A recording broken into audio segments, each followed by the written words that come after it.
आज 11 जनवरी 2023 दिन बुधवार है। Welcome back to Clean News MP. चलिए देखते हैं मध्य प्रदेश की 25 फटाफट बड़ी खबरों को। इससे पहले आप न्यूज को कहां से देख रहे हैं हमें कमेंट में जरूर बताएं।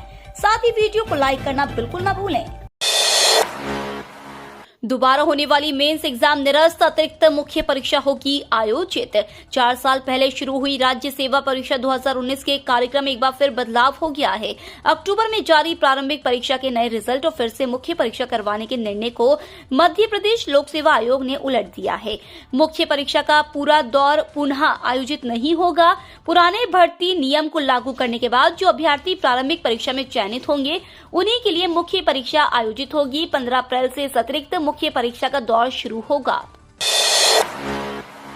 जिला शिक्षा अधिकारियों से छीने निजी प्राइमरी मिडिल स्कूलों को मान्यता देने का अधिकार अब डीपीसी देंगे। राज्य सरकार ने निजी प्राइमरी मिडिल स्कूलों को मान्यता देने का अधिकार जिला शिक्षा अधिकारियों से छीन लिए हैं। अब यह जिम्मेदारी जिला परियोजना समन्वयक निभाएंगे। इसके लिए सरकार ने निःशुल्क एवं अनिवार्य बाल शिक्षा का अधिकार अधिनियम 2009 के नियम बदल दिए हैं। सरकार ने मान्यता विलंब शुल्क भी 10,000 रूपए से घटाकर 5,000 रूपए कर दिया है। उल्लेखनीय है कि प्रदेश में 42,42,816 निजी प्राइमरी और 25,09,428 मिडिल स्कूल है जिन्हें हर 3 साल में मान्यता का नवीनीकरण करना पड़ता है। इंदौर में छठी ग्लोबल इन्वेस्टर्स समिट के लिए मिले 6,220 निवेश प्रस्ताव। Future to ready state Madhya Pradesh यानी भविष्य की संभावनाओं का मध्य प्रदेश ग्लोबल उड़ान के लिए तैयार है।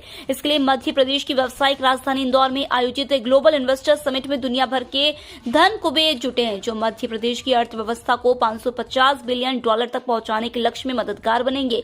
मध्य प्रदेश में निवेश और औद्योगिक विकास के लिए अब तक 6,220 निवेश प्रस्ताव मिले हैं।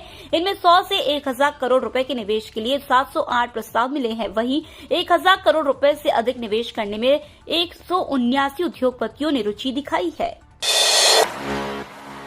16 जनवरी से होगी ग्वालियर में डीएनए जांच। सालों से ग्वालियर में डीएनए लैब का इंतजार था। दुष्कर्म, हत्या जैसे सनसनीखेज अपराधों में डीएनए सैंपल लेने के बाद डीएनए रिपोर्ट का इंतजार महीनों करना पड़ता था। इससे पीड़ितों को त्वरित न्याय नहीं मिल पाता था। लेकिन अब डीएनए रिपोर्ट के लिए महीनों का इंतजार नहीं करना होगा। अब 7 से 15 दिन में रिपोर्ट मिल जाएगी क्योंकि डीएनए लैब ग्वालियर में ही शुरू होने जा रही है। ग्वालियर स्थित रीजनल फॉरेंसिक लैब में डीएनए यूनिट के लिए सभी उपकरण आ चुके हैं। अब 16 जनवरी से सैंपलिंग भी यहीं होने लगेगी। इसके लिए एफएसएल मुख्यालय से एसएसपी अमित सांघी को पत्र भी भेज दिया गया है। एमपी रेल यात्रियों के लिए अच्छी खबर, जल्द शुरू होगी ये मेमो ट्रेन। मध्य प्रदेश के रेल यात्रियों के लिए खुशखबरी है। जनवरी अंत तक नई मेमो ट्रेन शुरू हो सकती है। फरवरी से पहले खंडवा सनावद मेमो ट्रेन की सौगात मिलने की संभावना है। इसके लिए खंडवा कैबिन से रेलवे स्टेशन तक 5.5 किलोमीटर में बिछाई गई ब्रॉडगेज लाइन का निरीक्षण करने टीम द्वारा कर लिया गया है। कुछ कमियों के पूरा होने पर 1 सप्ताह में ओके रिपोर्ट देने की बात कही गई है। इसके अलावा तीर्थ यात्रियों के लिए Indian railway catering and tourism corporation limited द्वारा स्वदेश दर्शन विशेष पर्यटन ट्रेन का संचालन 26 मार्च को रीवा से किया जाएगा।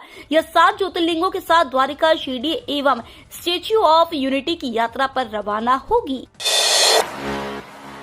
अग्निवीरों के पहले बैच का ट्रेनिंग शुरू। युवा सैनिकों में गजब का उत्साह। भारतीय सेना में भर्ती हो रहे अग्निवीरों के पहले बैच का प्रशिक्षण शुरू हो चुका है। जबलपुर के एक सिग्नल प्रशिक्षण केंद्र में 1,260 जवानों के पहले बैच को युद्ध कौशल की ट्रेनिंग दी जा रही है। इसके साथ ही जम्मू कश्मीर राइफल में भी एक बैच की ट्रेनिंग शुरू हुई है। सेना की तरफ से बताया गया है कि अग्निवीरों ने अपने आप को सैनिक दिनचर्या में अच्छी तरह से ढाल लिया है। उन्होंने कहा कि अग्निवीरों को शारीरिक, युद्ध कौशल और बुनियादी प्रशिक्षण देने की जिम्मेदारी एक सिग्नल प्रशिक्षण केंद्र के एक सैन्य प्रशिक्षण रेजिमेंट की है। बेरोजगार युवाओं को ट्रेनिंग के लिए सरकार भेजेगी विदेश। राज्य सरकार बेरोजगार युवाओं को रोजगार देने के लिए बड़ी पहल करने जा रही है। अब सरकार युवाओं को प्रशिक्षण के लिए विदेशों का दौरा भी कराएगी। इसके लिए सरकार ने योजना तैयार की है। योजना में शामिल होने के लिए आईटीआई से प्रशिक्षित युवा आवेदन कर सकेंगे। योजना में शामिल होने के लिए पिछड़ा वर्ग के बेरोजगार युवा 30 जनवरी तक आवेदन कर सकेंगे। बेरोजगार युवाओं को रोजगार देने के साथ अब राज्य शासन ट्रेनिंग के लिए विदेशों का दौरा भी कराएगी। आईटीआई प्रशिक्षित और पिछड़ा वर्ग के बेरोजगार युवाओं को राज्य शासन रोजगार उपलब्ध कराने के लिए जापान का दौरा कराएगा। इसमें इंदौर से 20 युवाओं का चयन किया जाएगा। राज्य शासन द्वारा पिछड़ा वर्ग और आईटीआई से प्रशिक्षित युवाओं को उच्च स्तर की ट्रेनिंग देने और विदेशों में नौकरी करने का अच्छा अवसर प्रदान करने के लिए पहल की गई है। आरटीई की फीस प्रतिपूर्ति के प्रपोजल बनाने की तारीख बढ़ाने की मांग। शिक्षा का अधिकार अधिनियम के तहत निजी स्कूलों में इस सत्र के लिए प्रवेश प्रक्रिया शुरू होने वाली है।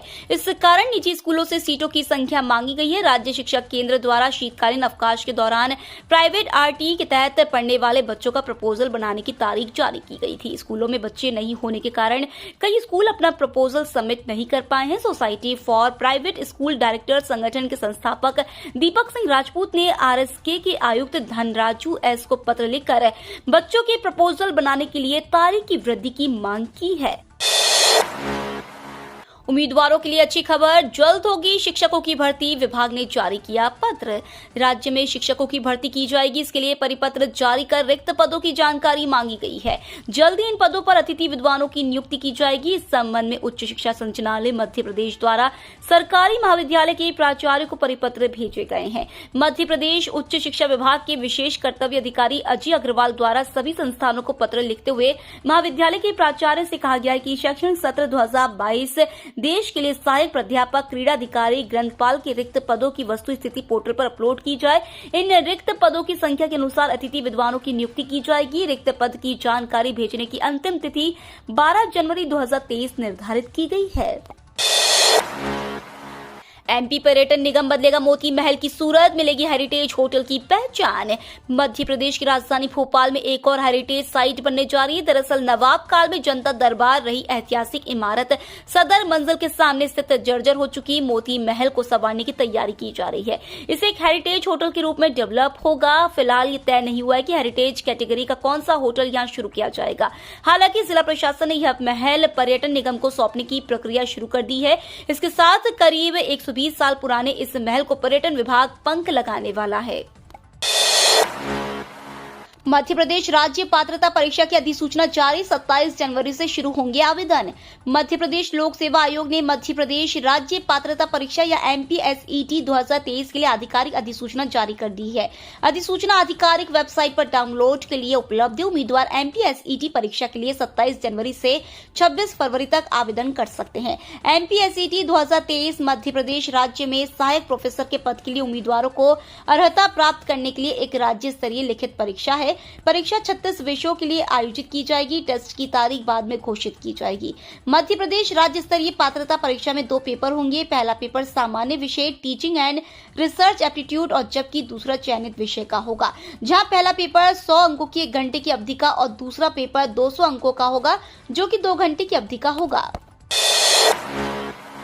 भोपाल में बनेगी देश की अनूठी हिंदी प्रयोगशाला, होंगे शोध। अटल बिहारी वाजपेयी हिंदी विश्वविद्यालय में हिंदी को जन भाषा बनाने के लिए हिंदी भाषा प्रयोगशाला की स्थापना की जा रही है।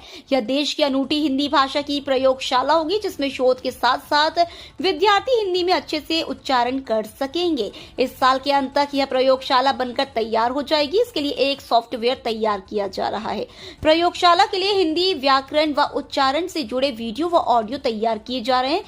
साथ ही प्रादर्श भी रहेंगे। इन प्रादर्शों की मदद से हिंदी भाषा की वैज्ञानिकता, उच्चारण की बारीकियां और कई ऐसी बातों की जानकारी दी जाएंगी। एमपी सरकार की सीएम तीर्थ दर्शन योजना में बड़ा बदलाव, अब छोटे शहरों के यात्री भी हो सकेंगे शामिल। मध्य प्रदेश के मुख्यमंत्री शिवराज सिंह चौहान की महत्वाकांक्षी मुख्यमंत्री तीर्थ दर्शन योजना में बड़ा अपडेट हुआ है। अब प्रदेश के हर शहर से तीर्थ यात्री रखना जरूरी होगा। इसको लेकर सभी जिलों के कलेक्टर्स को जिम्मेदारी सौंपी गई है। साथ ही कलेक्टर्स को निर्देश दिए गए हैं कि तीर्थ यात्रा का पूरा प्लान और आवेदन इस प्रकार से हो कि हर निकाय और विकास खंड से तीर्थ यात्री शामिल हो सके। ऐसा किसी एक यात्री के लिए नहीं, बल्कि पूरी योजना के तहत होगा। इसके अलावा इसी महीने से रामेश्वरम और द्वारका के लिए भी तीर्थ यात्रा का आगाज होगा। किसान मित्र दीदी की राज्य शासन से बड़ी मांग। मध्य प्रदेश में इस साल विधानसभा चुनाव होने इससे पहले एक बार फिर से किसान युवा कर्मचारियों की मांग शुरू हो गई है। वहीं कल 10 जनवरी को किसान मित्र दीदी द्वारा नीलम पार्क डी मार्ट मॉल के सामने जहांगीराबाद में 1 दिवसीय धरना प्रदर्शन किया गया। इस धरना प्रदर्शन के दौरान किसान मित्र दीदी राज्य शासन से अपनी पुनर्नियुक्ति और बहाली की मांग की गई। कर्मचारियों के लिए अच्छी खबर, मिलेगा 20% वेतन वृद्धि का लाभ। कर्मचारियों के लिए अच्छी खबर है, दरअसल उनके वेतन में वृद्धि की जा सकती है। इसके लिए कमेटी का गठन किया जाएगा। इस संबंध में आदेश जारी किए गए हैं। मामले में हाईकोर्ट के न्यायाधीश ने बयान जारी करते हुए कहा कि उनके निर्णय को मुख्य न्यायाधीश के समक्ष पेश किया जाए। इसके साथ ही न्यायाधीशों की अध्यक्षता वाली कमेटी का गठन किया जाएगा। कर्मचारियों को 20% वेतन वृद्धि का लाभ मिलेगा। ठंड ने बढ़ाई किसानों की परेशानी, हरदा में चने की फसल पर पड़ी पाले की आफत। देश में ठंड ने कपाना शुरू कर दिया है। हर दिन बढ़ते ठंड के प्रकोप ने लोगों का जीना मुश्किल कर दिया है। शीतलहर, कोहरे और पाले ने लोगों के आम जीवन में चुनौती पैदा कर दी है। ठंड की इस मार का शिकार मध्य प्रदेश राज्य के हरदा के किसान हो रहे हैं। किसानों का कहना है कि ठंड की वजह से गेहूं, चना, आलू, मेथी की फसल पर काफी ज्यादा असर पहुंच सकता है और ज्यादा नुकसान हो सकता है, जिससे कई परेशानियों का सामना करना पड़ सकता है। ग्लोबल इन्वेस्टर समिट आज बुधवार से प्रधानमंत्री मोदी वर्चुअली संबोधित करेंगे। प्रवासी सम्मेलन के समापन के साथ ही मध्य प्रदेश सरकार ने इंदौर में होने वाली 2 दिवसीय ग्लोबल इन्वेस्टर समिट की तैयारी शुरू कर दी है। आज बुधवार से होने वाले इस समिट में 90 से ज्यादा बड़े उद्योगपति शामिल होंगे। इसके अलावा 300 से ज्यादा डेलीगेट्स भी समिट में भाग ले रहे हैं। समिट में प्रधानमंत्री नरेंद्र मोदी भी वर्चुअली संबोधित करेंगे। 2 दिन चलने वाले समिट में करोड़ों के निवेश मध्य प्रदेश में आने की संभावना है।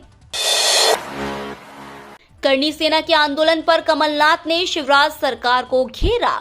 आर्थिक आधार पर आरक्षण, बिना जांच एट्रोसिटी एक्ट में गिरफ्तारी रोकने सहित 22 सूत्रीय मांगों को लेकर करनी सेना भोपाल के जमूरी मैदान पर महा आंदोलन कर रही है। आंदोलन के तीसरे दिन भी करनी सेना परिवार के प्रमुख जीवन सिंह शेरपुर समेत 5 कार्यकर्ता भूख हड़ताल आमरण अनशन पर बैठे हैं। उधर इस मामले में प्रदेश के पूर्व मुख्यमंत्री कमलनाथ ने अपनी प्रतिक्रिया दी है। मीडिया के सवालों पर कमलनाथ ने कहा कि किसी भी बात का हल चर्चा के माध्यम से किया जाना चाहिए।